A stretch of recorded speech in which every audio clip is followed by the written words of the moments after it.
Hi, everyone. Welcome to this episode of Carefulist, the podcast. I'm so glad you could join us today. We're talking with Christina Keys, who is the founder of Keys for Caregiving. She's also a national speaker and caregiving advocate. Welcome to the show, Christina. Hello, I'm excited to be here, Katie. I am so glad that we could talk to you. For those of you who don't know, Christina is like the OG in the caregiving space. So she's going to share all kinds of interesting information. So why don't we start at the beginning with your caregiving story? All right. I did not expect to be a caregiver, that's for sure. Did not plan for it, just like nobody really plans for it. I was doing great, life was good, and had a home, had a long-term boyfriend, vacationed all the time, had a six-figure job, and doing great in the tech industry, and played on three softball teams and very robust life. And 3:42 p.m. on March 16th of 2013, I got a call from the hospital that said my mother had had a stroke.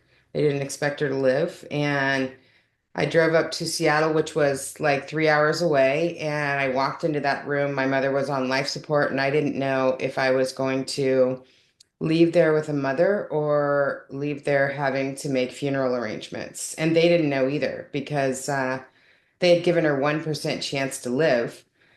And for the first 30 days, I mean, I think for the first 12 days, she just bled out. She had a massive stroke. She was fine. She fell and passed out and hit her head on the side of the couch. My mom was a very healthy, Yeah, 60-year-old woman I don't know why she passed out. We don't know why she passed out. And both of our life changed in an instant. And right.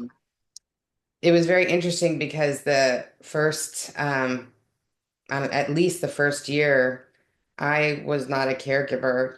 I was just a daughter who didn't want her mother to die. Yeah, And I remember some of my Facebook memories came up, and I lived in the hospital with my mom. She was in there for, God, like 3, almost 4 months. And when I say lived, I mean I had a suitcase. I stayed up there because she lived 3 hours away. The hospital was 3 hours away. I stayed up there in the room, working on my laptop, living out of that suitcase, not showering, going home once a week to change my clothes in my suitcase and take a shower, and then coming back.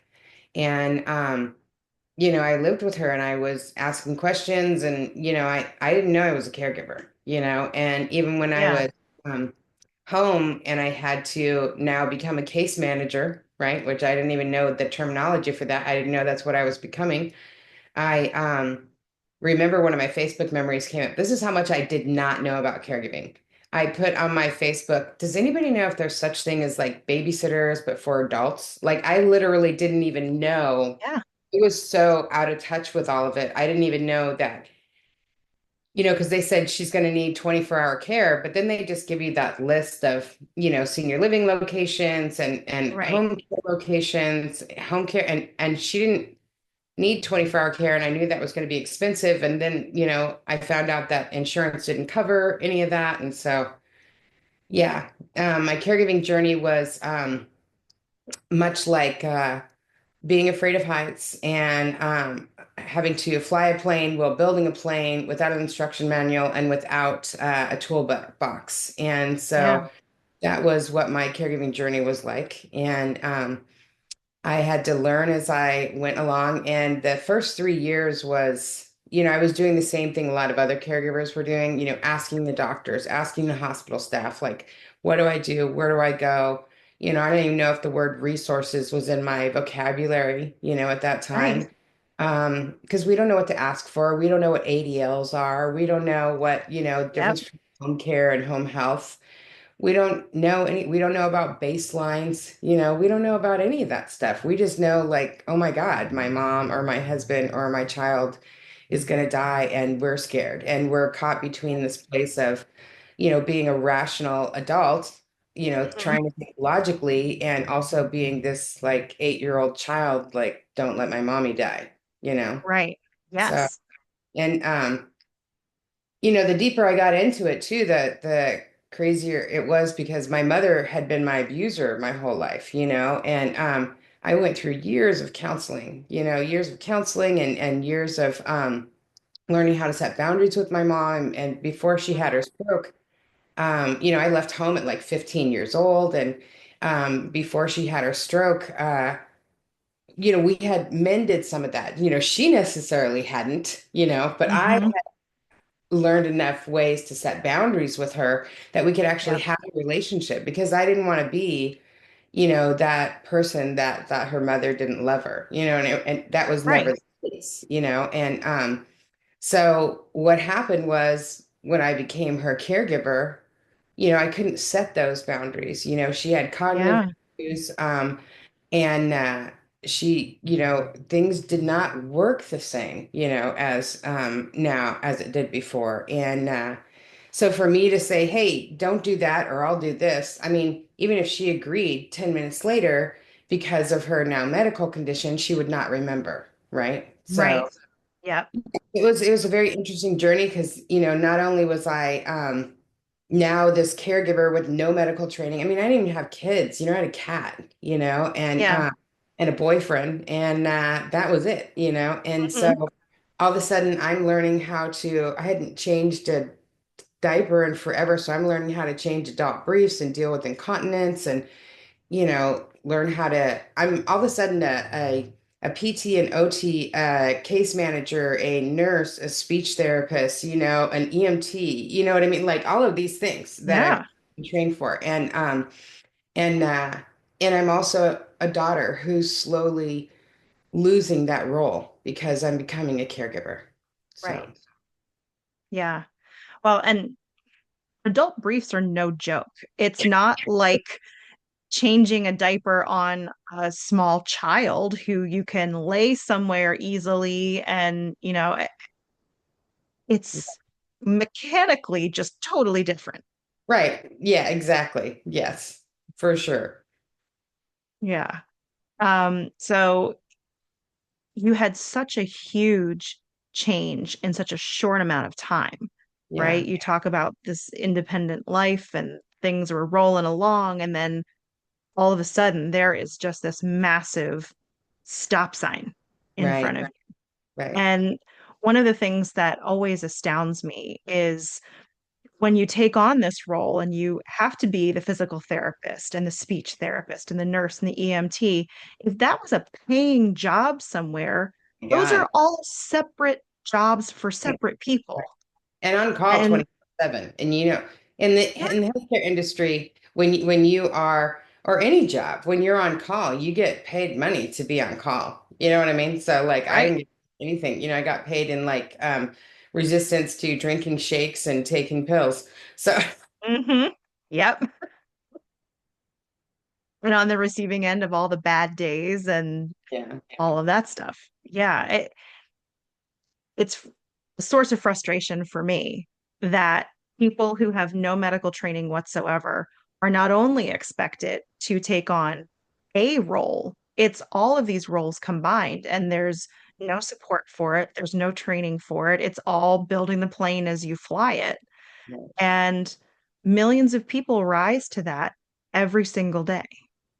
yeah. And it's interesting because like you learn things when you're in the caregiving role and you're an advocate for your loved one for a long time. And, I was a caregiver not only for my mother, but I became a caregiver in 2019 for my ex-boyfriend as well. Our relationship of 20 years didn't last due to Mhm. caregiving. And 5 months after we broke up, we were still besties and he had a stroke and I stepped in to be his caregiver. And it's interesting because, the healthcare system will let you do as much as you will, and Mhm. they take advantage of the you're not knowing. Like they will Yeah. say, well, she has to be discharged to you because you're standing there, right? You know what I mean? Yep. And if you don't have a place for her to stay, if you don't, they can't discharge them into an unsafe place. You know what I mean? Mhm.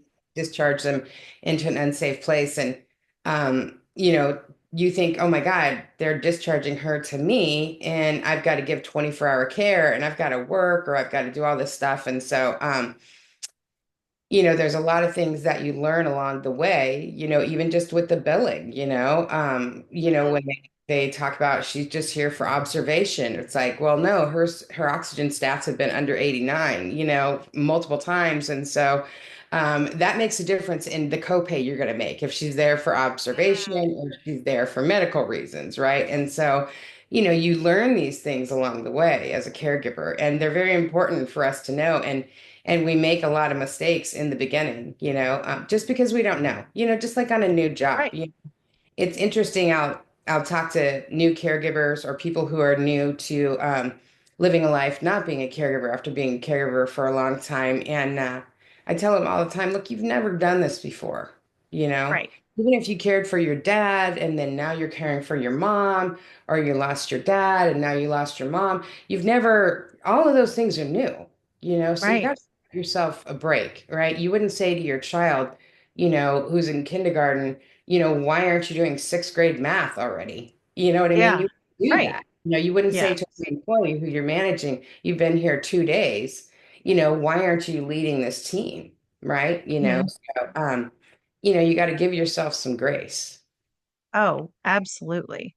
Yeah, it's so difficult when you're thrust into it because that relationship changes Mhm. and you may have whatever that relationship was, right? It is no longer, no matter what, it's changed. Right. And when you go through it a second time, you think that you're going to do the same things, but you're not because your relationship with this other person that you're now caring for is a Right. different relationship. The dynamics are different, the interactions are different. So none of those experiences are going to be the same. Well, and I think that's valid, and I think it's not only the medical condition made that relationship change, but for me personally, I got scared, so there was not Mhm. a lot of room for me to allow myself to be a daughter because I was like, I gotta save your life, I gotta save your life. Yeah, And I remember even with Terry, me and Terry had been together for 20 years. We were really close. We didn't break up because, somebody cheated or anything like that. It didn't survive caregiving, right? yeah. And we were still best friends. And I remember after his stroke, I remember, talking to him and thinking, I don't know what to say. I can only say basic things, like, handling them with kid gloves. And it's like, no, they can have other conversations. We show up differently because we're afraid sometimes too. Like, Hmm. I can't show up as just the daughter. I forgot how to show up as just the daughter because now I'm in survival mode. And I feel like Yes. everything that I do, my mother's life depends on it, or everything I do, my boyfriend's life depends on it. I can't just like Mhm. have fun with them, right? And that stuff comes like afterwards, like that first 3 years of caregiving was I just was so wrapped up in everything I do matters. Everything I Hmm. do. And Yeah. I was sleeping like 5 to 10 hours a week. I had somehow, I think I just put on a pair of sweats and, I was getting ready for work and stuff when I was going to work, but I wasn't looking in the mirror, and like looking at Yeah. myself in the mirror other than fixing my hair and makeup, like not seeing myself. And I remember in 2017, I went to my last doctor's appointment because it was time. I was in a corporate 9 to 5, Monday through Friday job. Hmm. And it was time for me to leave that job. And I couldn't do it anymore. It was February and I had used all of my 2 weeks of vacation. I'd used my 5 sick days, all of it already for the year. And I just got it in Yep. January, just taking my Right. doctor's appointments and hospital visits. And Yep. so I gave my notice. I gave a month's notice because I didn't want to leave, Hmm. and when I left, I went to my last doctor's appointment and And they said to me, "Hey, Christina, you have maybe 6 months to live. Like your body's literally shutting down. You've gained 100 pounds. You're like, because you're not sleeping, you've now got high blood pressure. You've got, all of these things wrong with your body." And they're right. I was literally like hanging on a thread there, and I'm thinking I can take care of somebody else's life when I am literally killing myself by Yeah. not doing anything to care for myself, by not understanding that my mom has a God and it's not me. You know what I mean? And by Hmm. spending any free time I have obsessing about what if and the shoulda, coulda, wouldas and all of these things rather than like taking a minute to relax. I had to do a complete overhaul on my life, and I had to Yeah. learn about self-care. And self-care meant everything from redefining normal, redefining Mhm. what self-care was, redefining what Yeah. my life was, to, detoxing in the sense of what I watched on TV, what I listened to, who I engaged with. I didn't have the capacity anymore to watch like medical shows or true crime shows or any scary shows or anything too Yep. dramatic, because I needed to detox my life from that because there was enough going on in my life. Yes.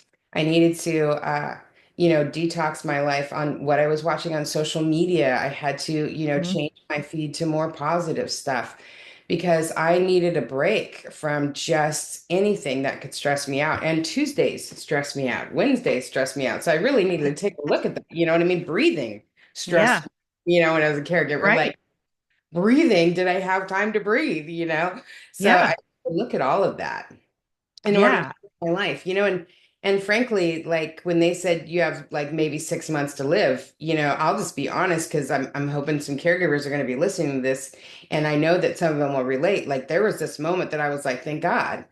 Yeah. I was not suicidal, but I also was not opposed to being hit by a bus. You know what I mean? It's like Right. at that point it was like, okay, I'm not giving up. My body's just giving up. You know what I mean? Like I gave it a good shot, and I finally am going to get a break. I finally going to get a break. I needed a break. It was tough. It was tough watching my mother be that sick. It was tough and scary seeing her have all those seizures. It felt so defeating not being able to, no matter how much I loved her, no matter how much was there for her, no matter how much I sacrificed in my life, she wasn't getting better. It was Yeah. hard to just exist in that, right? And so when they said you Mm. have 6 months to live, I was like, okay, I'm finally going to get a break. And I had to make a decision. Like I had to make a decision to save Yep. my, and to practice that self-care thing that, when anybody mentioned it, I just wanted to, I'll just say kick him in the shin, but that's not what I really want to say. You know what I mean? Give them a high five in the face with a chair.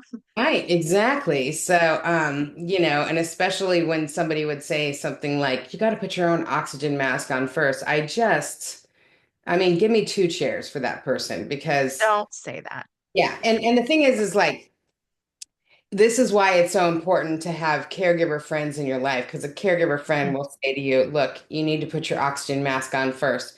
This is where you buy it. This is how you use it. This is how often you use it. This is when you replace it. And when you can't Mhm. find one, this is where you borrow it from, right? Yep. Anybody who's not a caregiver will say, you just need to put your oxygen mask on first. And I'm thinking, I just need that chair to give you that high five, you know? Right. So, yeah.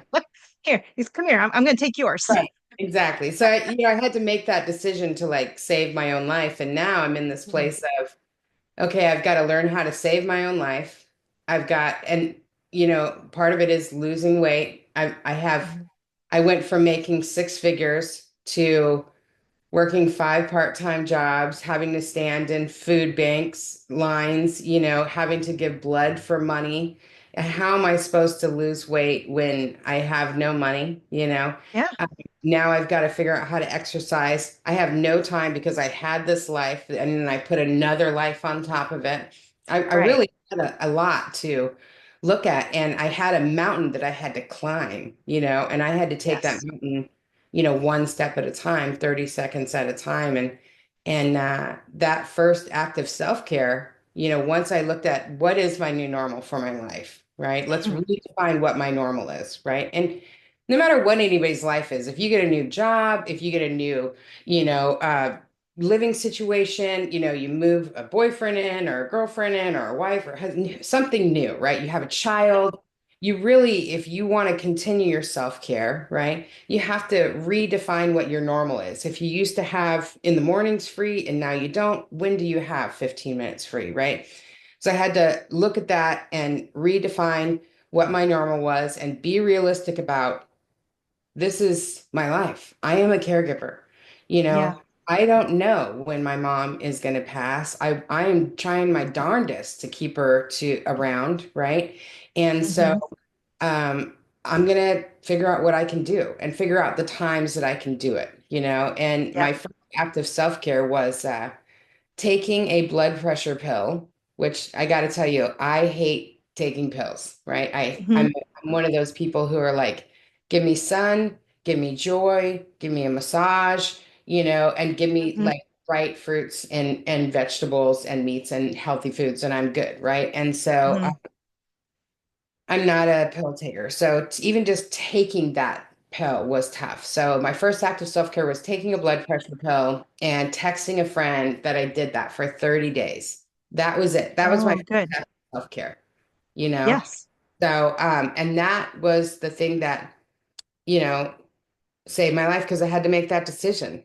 And frankly, it was like, this is not going to be the end of my story. The end of my story isn't going to be I suffered and it sucked. That was not going to be the end of my story. I wasn't going to let it Right. be like this is just horrible and then I die. That's not who I am. That's not who my mom was. This is not the way Mhm. it's going to go down. If I have anything to say about it, I'm at least going to give it, one more chance. I'm going to, try every house on the block and taking that pill and doing that first act of self-care was, a house I hadn't tried while caregiving. Yeah. Yeah. Well, and I'm so glad that you put it that way because people hear self-care and they think they need to find 45 minutes and they need to get a gym membership. And that's Yeah, not it. When you're in it, like you were in it, self-care is taking a pill that your doctor says you need to be healthy and having someone that you can be accountable with for it. right.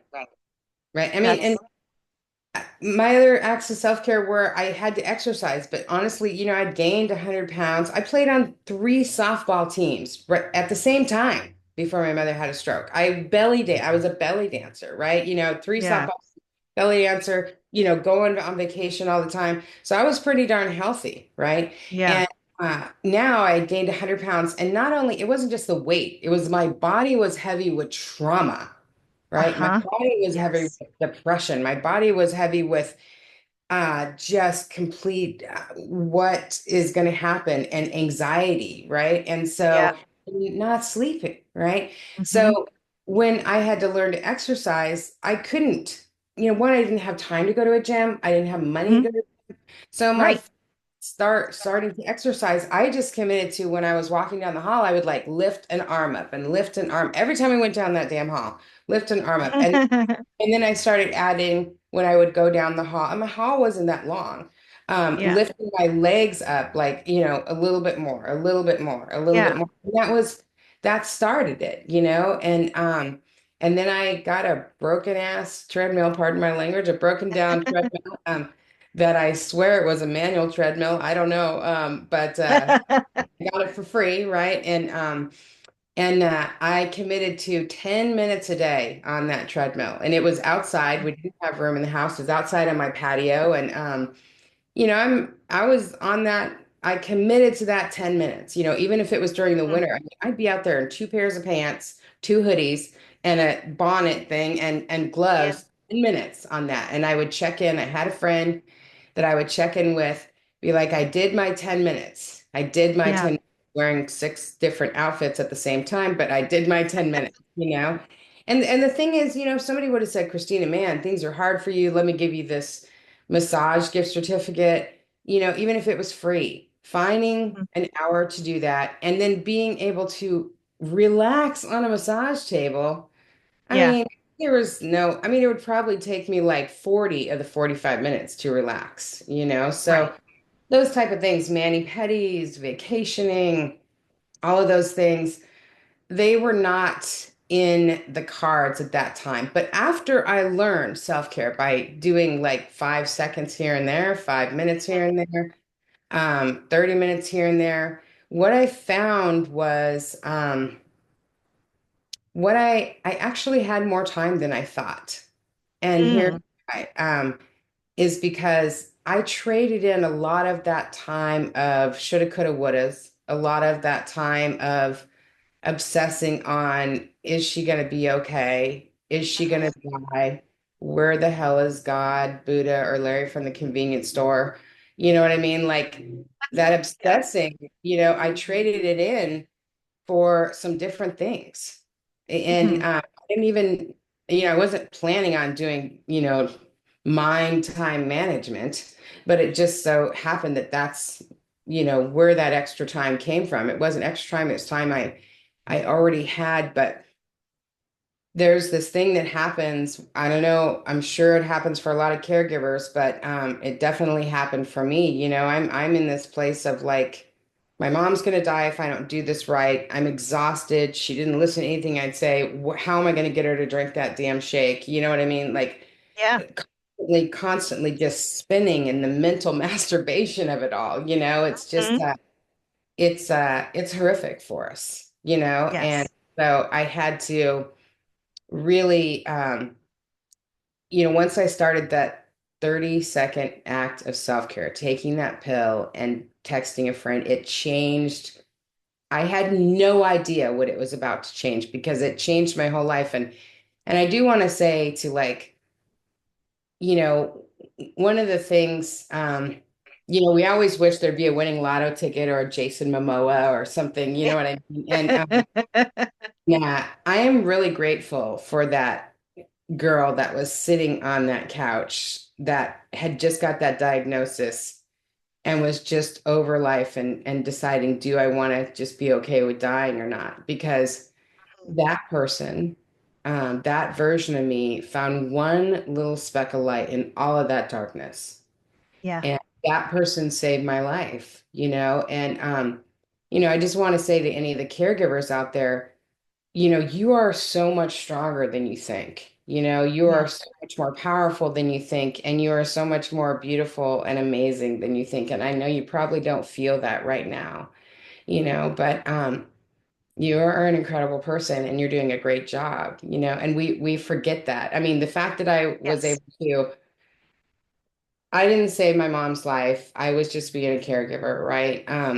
But the fact that I was able to find that little bit of hope and save my own life when I sure as hell didn't know how to do that either. Mhm. I always joke like, there's if somebody wrote a book like What to Expect When Caregiving, just like that other book that Yeah. they have having a baby, like nobody Right. would fucking read it, right?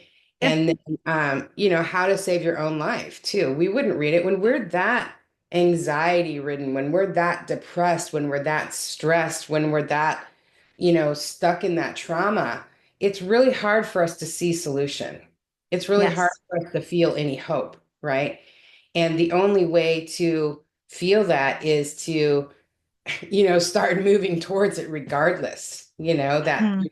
can act. And then one day you just wake up and you're like, oh, I feel a little different today. Things are a little Yeah. different today.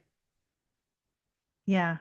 Well, and thank you for saying that because people are so hard on themselves. And one of my favorite phrases is there is no such thing as perfection in caregiving. There's no such thing as perfection, period, full sentence, but Right, particularly in caregiving.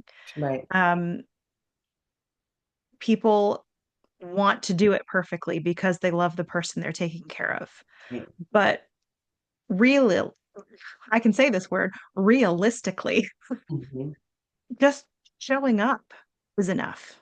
Right, Being there and having a conversation with them and them resting in the comfort that you are there right, is enough. right. For sure. For sure. And And it I'm means, so glad that you made the decision you did too, because we need you.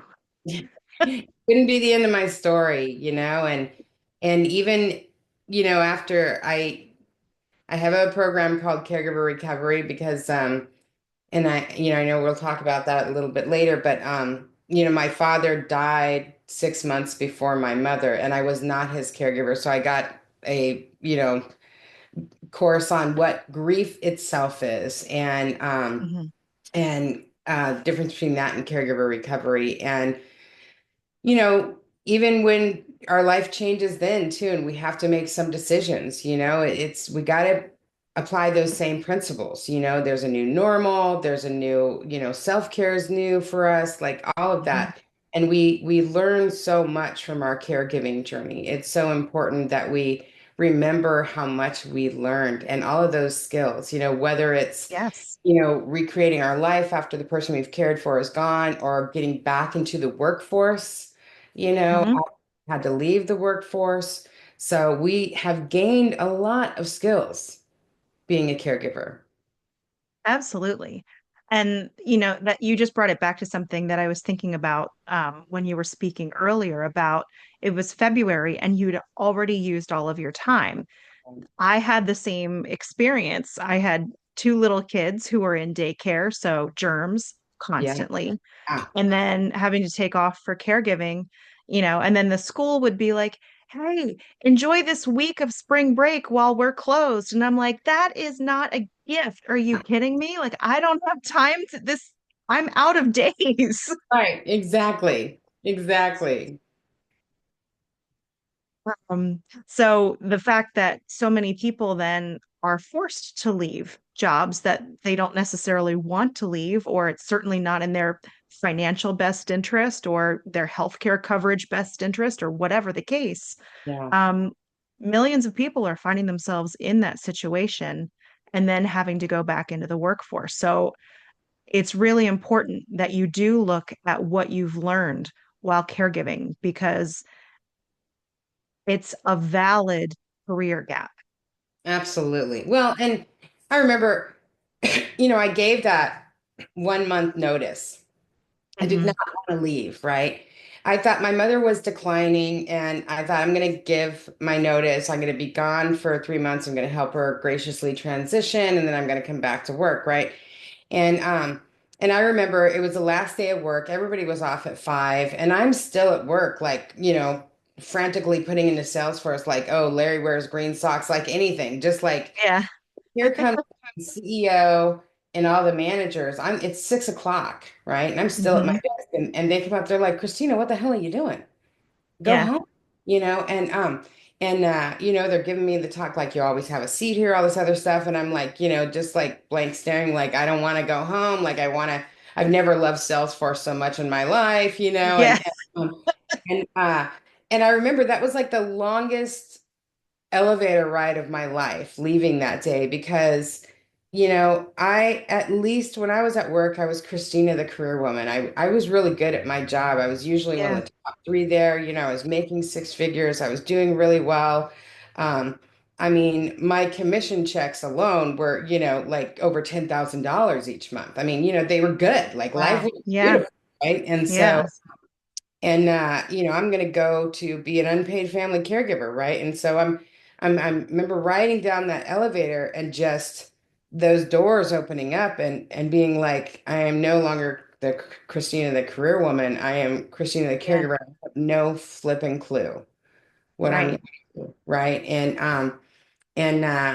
my mom didn't pass. My Yeah. mom, she went into the hospital and they said she was going to pass and she thought she was going to pass. The preacher came in and everybody, they said the last rites and some of the family came and said their goodbyes. And my mom, doctor said, nope, she's not going to make it. She's, maybe make it through the night. That's it. And my mom said, well, Mhm. hold my hand while I pass. And we both fell asleep. And then my mom woke up and said, I'm not done. And that was, in 2017. My Yeah. mom until 2022, until December of 22. And so I had to figure it out, So I went from making six figures to my first part-time job, making $15 an hour. Now, let me tell you, I was a manager at 18 years old. You know, Mhm. worked my butt off on my career. Like my parents said, like get a Mhm. job, make it a career. I chased that American dream, right? And yeah, so it was tough, to do that. Yeah. I learned, let me tell you, the skills I learned, like multitask, I used to use multiple screens, multiple programs, all this stuff. That's Mhm. nothing compared to like, listen, I could do that in my sleep, but when I had to learn how to, on the fly, drive down the road at 60 miles an hour on a highway, my mother starts having seizures, and I've got to learn to protect her head, call 911, keep her safe while I'm pulling over in traffic. The time that I had to do that also when she started choking, and I had to somehow figure out how to do the Heimlich while I'm driving at 60 miles an hour, call 911 and get to the side of the road. Corporate America's got nothing on caregiving, right? So if you ask No. me when I go back into the workforce, how are your multitasking skills? Absolutely flippin' amazing. Right. Amazing, especially on the fly. How are your research skills? Amazing. When they told me things weren't possible for my mother, I found a way to make them possible. When my mom, Mhm. when they were teaching her to talk in the hospital because she lost the ability to talk, they were using stick figures. I was like, that's not how she's going to learn how to talk. I went on our social media. I printed out 300 pictures of our life. I had somebody pick them up. I brought them in. I wrote everything on the back and I used those as flashcards. I taught my mom how to talk. You know, that Mhm. there are a million examples like that, not just for me, but every other caregiver. So tell me you're not getting transferable skills, researching skills, Right. where to, when you find out how much the healthcare system is broken, how much Mhm. insurance is not going to pay, Yeah. tell me about your research skills at that point, right? Tell me about Right. your, crisis management skills. Tell me about your networking skills. I mean, all of these, Mhm. because you're going to have to network when you are you think that hospital is not taking care of your patient, right? Mhm. And you would like to drop kick the people in there who are just writing them off, right? And you've got to be networking and, find out who it is and have a smile on your face when you'd really like to tell everybody to jump off a lake, jump off a cliff, Yeah. right? So, Right. yeah, gaining some very valuable skills. And when you go back to work, it feels like a gosh darn vacation, right? Oh, When you, absolutely. yeah, it feels like a vacation. This is easy. I can do this in Yep. my so, Yep. yeah, you get some transferable skills. So, and I tell People people used all to, the time, put your you just caregiving on your made resume. me think of something that I had completely forgotten about. People used to say to me on a Monday morning, "You are the only person I know who comes in here with a smile on your face." I'm like, "Because this is my break." Right, exactly, exactly. Like I loved those first few years, like I Yeah. loved going to work. I loved going to Mhm. work. I loved going to work. It was great. People just wanted me to call customers. They just wanted me to make sales. They just wanted me to build accounts. They just wanted me to ring the bell when I did something great, right? And that Yeah. meet my goals. They didn't want me to like, you know, be on call at night and be there to, figure out, meet with the EMTs. And I mean, Mhm. much easier, so Yeah. much easier than life and death. Trust me, give me the most difficult customer you have because Mhm. it is not a life and death situation. I can Right. deal with the craziest, most insane customer ever. And I Yep. can de-escalate that situation because I've had to de-escalate life and death situations now. Mhm. So of course I'm going to be in a great mood on Monday. This is Right. my vacation. Y'all are waiting to go to Hawaii. I'm just waiting for Monday, my 9 to 5, right? Yeah. So I'm looking forward to my commute where no one's in the car with me. right, right, exactly. And the drive My home afterwards vacation. where I can stop by someplace and have a cry. And that is self-care crying in your car, by the way. So Uh-huh. yeah. Oh, and in the shower as well. Mhm. I'm a big proponent of that. Yeah. So, well, I think we've talked about a lot of the things we were going to cover, but one thing I want to specifically touch on is the course that you're offering now for folks who have made it through their caregiving journey and are wondering what to do now that that time has passed. Yeah. So I cared for my mom for 10 years. And like I said, my father, who I love dearly, he passed 6 months before my mom, and I was still caring for my mom. I was still caring for my ex-boyfriend. I was working full time at that because I had traded in all my part-time jobs for a full-time job. And I was doing a bunch of side gigs on top of that. So I really didn't have time or a choice to not go through that grief. So I went through intensive grief one-on-one therapy. I did group therapy. I did somatic therapy. I did art therapy, like anything I could get my hands on. So I really got a handle on, you know, I didn't get cured from grief because I want to tell you, if you're walking through grief, you're never going to be cured with grief. You're just going to have a different relationship with grief. That's it. Hmm. Your relationship is going to change with grief. You're never going to graduate from grief, and that's okay. You are Yep. not a failure if you still miss the person you love and you're still grieving them 10 years from now, right? That is normal. Whatever you do and however you process your grief is normal, right? So I learned about grief really well. And then my mother died December.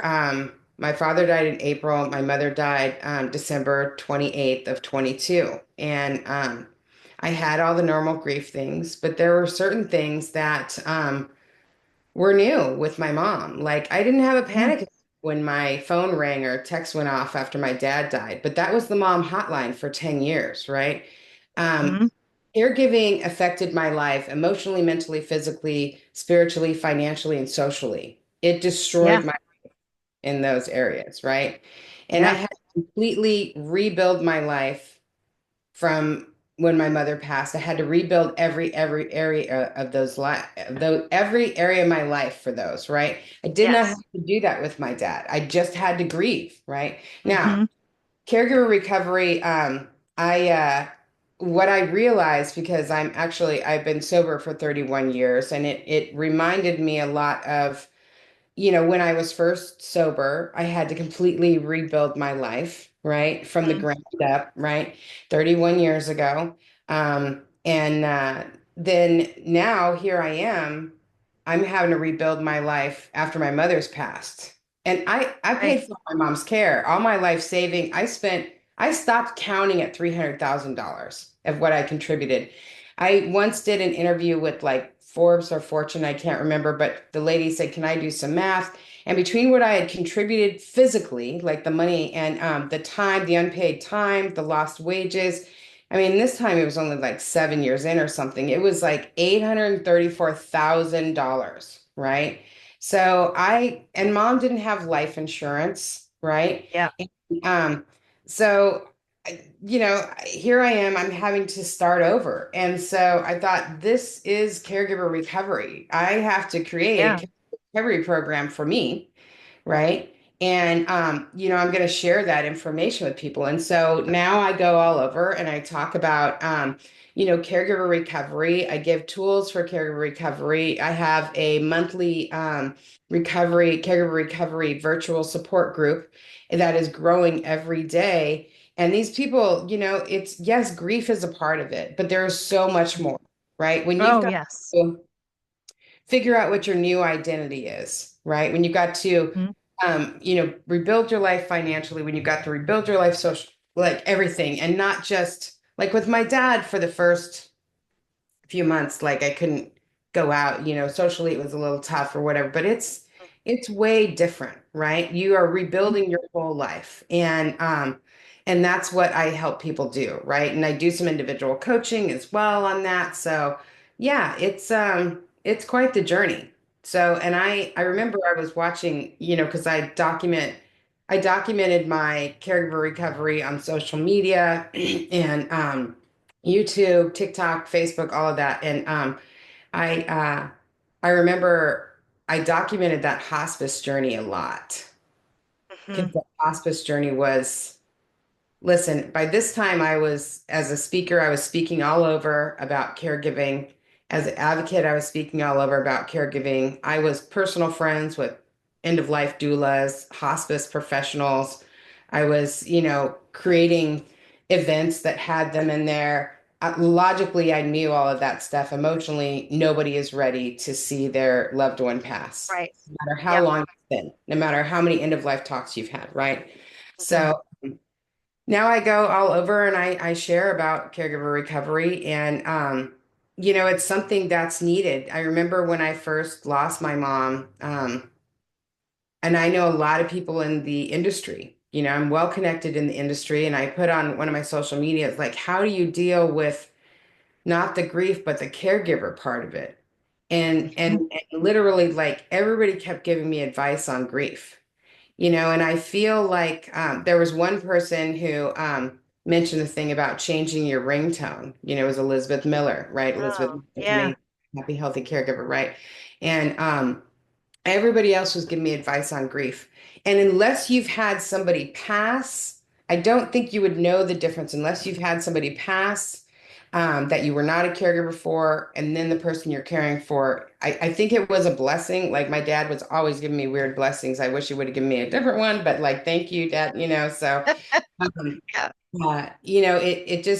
it made me be able to see, what we're going through, and it also made me be able to combine my recovery life, what I learned from being in recovery and having to rebuild my life, and my caregiver life and having to rebuild my Hmm. life then and create caregiver recovery.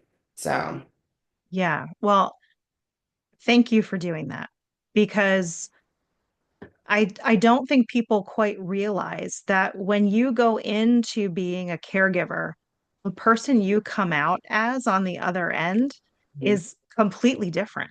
Right. So even if you are coming out into the exact same circumstances, which you're not, it's impossible, but let's say you are, Yeah. it's all still going to look and feel different because you have fundamentally changed. Well, right. And then, another thing is you're tired. And I'm not talking about taking a nap tired. I'm talking about soul tired. I'm talking Yep. about you have lived in trauma and going into an emergency, coming out of an emergency, being in the middle of an emergency or preparing for an emergency for however long you've been a caregiver, right? And then all of a sudden that stops, right? And Yep. you've got to learn how to sit down and relax. You don't even Right. know how to do that. When was the last time you had had a meal where you just got to sit down and actually enjoy it, like, and not Hmm. have to have your phone next to you, not have to think, oh, I got to have this done by 2 o'clock, not have to Right. think about like while you're eating, while you're taking the bite, I've got to have this prepared. When was the last time Hmm. that you actually even just sat and were quiet inside while you ate a meal? When was the Yeah. last? And so that is actually something we have to learn and is super uncomfortable, Yeah. I did not have to learn that with my father. I did Right. not have to learn that with my father. I grieved, you Hmm. know, when I ate, but I mean, that just something as simple as that, like something that we Yes. do on a regular like we breathe, we eat, we sleep, we go to the bathroom, we shower. Like that's Mhm. normal, right? So just our basic everyday actions and things that we, need to do. Like we have to Hmm. learn to experience those. Like, how Yes. do we breathe without holding our breath? Because for 10 years, I held my damn breath. Yeah. Yes. They would tell me to breathe, and I'd be like, I don't know how to do that. You know what I mean? Right. Like, I don't, it's like that anxiety inside you, that churning inside of you. Hmm. That's what I did for 10 years. Like, even just talking about, I can feel that right now. You know what I mean? It's a Yep. different kind of even experiencing breathing. Yes. You just reminded me of a scene in a movie with Helen Hunt and Jack Nicholson called As Good as It Gets, Yeah. where her son is asthmatic and has problems. And long story short, too late, they get solved. Hmm. And she then has this interaction with her mother where she's crying and she can't communicate to her mother what's going on. And she's like, I don't know what to do without having that stupid panic thing all the time. Right. And you Yeah. don't. You don't. When you're done caregiving, you do not. I did not experience that with my father. I Mhm. experienced immense grief. I experienced survival guilt. I experienced, all the things that come with grief. But it's different. You don't know how, you have not lived. There was there's moments in all of our care journey. There's mo beautiful moments of joy, of fun, of like we're having a good time, of love mixed in with the trauma and the, arguing and the, you know what I mean? Hmm. That stuff, right? But like being able to just be quiet inside is something that we rarely experience when we were caregiving, no matter how many affirmations we did, no matter how many guided meditations we listened to, because we're all trying to throw those into the mix when we're caregiving, right? Yeah. But so it takes a while to learn how to just be inside of our own body for a minute. Right. So, on that note, the other thing that you have going on is a self-care cruise. Oh God, Um, yeah. Oh God, yeah. yeah. Yes. So now that Yes. everybody's like, teach me how, they can join you on a cruise. How's can. that? They can. So I am fortunate enough to be one of the cruise directors, hostess on the Norwegian Cruise Lines happening October 19th. You can actually go to my website, ChristinaKeys.com/cruise with me, and you'll see all the information. But it's going to be 7 days of self-care, right? 7 days of self-care, and you'll be able to hang out with many of the amazing people, not only in the caregiver industry, but also in many other industries. There's a lot of people from the recovery industry coming. There's a lot of people who are in the mental health industry coming. There's a lot of people in tech coming, right? Like, because everybody needs self-care. If you have a child, if you are a caregiver, if you have a dog, if you have a cat who thinks he's your boss, like you need some self-care, right? So everybody qualifies for self-care, and we're going to take it to the extreme. I am going to warn people that there will be a lot of dancing and there will be a lot of, ridiculous fun, right? So if you've never hung out with like parents who haven't had a break from their kids for a while, or caregivers who haven't had a break from caregiving for a while, you're in for a treat because we're wild and fun, and we give a lot of hugs, and it's just going to be a good time. So you can go to ChristinaKeys.com/cruise with me, and you'll see all the information. You can sign up there. Great prices, and it's on this amazing boat that it's one of the top ships, a brand new ship from Norwegian Cruise Lines, and I think that everybody should go. You're probably going to know at least like 25, if not 2,500 people on that boat once you get on that boat, and a lot of people that from social media. So if you're on Yeah. LinkedIn, like or Instagram or Facebook, you're probably going to see a million people who you're connected with on social media, but not met in real life. So it's going to be a lot of fun. It's going to be like Oh, a big, we're getting the band together moment, back right. together. That's amazing. And so the cruise leaves out of Miami Yeah. and it goes through which islands? St. Thomas, like the all those areas there, Virgin Islands, all of that stuff. So Oh, awesome. it's a lot. It's a lot of sun. It's a lot of water. It's a lot of laughter. So Amazing. Well, Christina, thank you so much for sharing all of your hard-won knowledge. Um, I fall short of the ways that I want to express my gratitude, but for everyone who is here listening, if you have not followed Christina, do so. If you have not visited her website, do so. Like I said, she is one of the OGs. The caregiving conversation in this country would not be what it is without what you've done and your leadership. thank you. So thank you so much for that. And for everyone who is listening, wherever you are, thanks for joining us, and we will catch you on the next episode. Until then, take care.